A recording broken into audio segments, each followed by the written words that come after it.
It wasn't a bullet, it wasn't a bomb, it was a shoe, and somehow that made it louder than both. This is the story of how one man, armed with nothing but rage and leather, tried to humiliate the most powerful man on earth. December 14, 2008, Baghdad. President George Bush steps onto a stage beside his Iraqi counterpart, Nouri al-Maliki. It's supposed to be a goodbye speech or victory lap, but then suddenly, Muntadhar al-Zaidi, a 29-year-old Iraqi journalist, hurls not one but two shoes directly at Bush's face, yelling, "This is a farewell kiss from the Iraqi people, you dog." To understand the throw, you have to understand the man behind it. Al-Zaidi wasn't a radical, he wasn't armed, he was a reporter who spent years covering the brutal toll of the US invasion. Hospitals overflowing with dead, families torn apart, homes turned to rubble.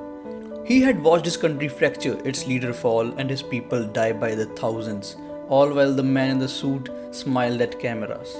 I take the threat very seriously. I take the fact that he develops weapons of mass destruction very seriously. I remember the fact that he has invaded two countries before. I know for a fact that he's poisoned his own people. He doesn't believe in the worth of each individual. He doesn't believe in public dissent. I look forward to a dialogue. Now, a lot of you will wonder why a shoe. In the Arab world, the sole of a shoe is deeply offensive. It represents filth, disrespect, and dishonor. Throwing a shoe is like saying you are beneath me. It's not just an insult, it's a curse hurled with purpose. To al-Zaidi, the leather wasn't just footwear, it was a missile of meaning. By 2008, over 100,000 Iraqi civilians were dead. The country was in ruins. There were no weapons of mass destruction, no peace, just funerals, fire, and failed promises. Al-Zaidi had enough. He didn't want to just report the news, he wanted to be the headline. And for one furious second, he was.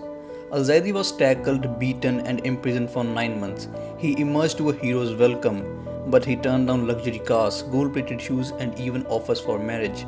Bush, he played it cool. Bush smirked while saying, You want the facts? It's a size 10 shoe that he threw. but behind the one-liner was a presidency stained by a war that millions believed should have never happened.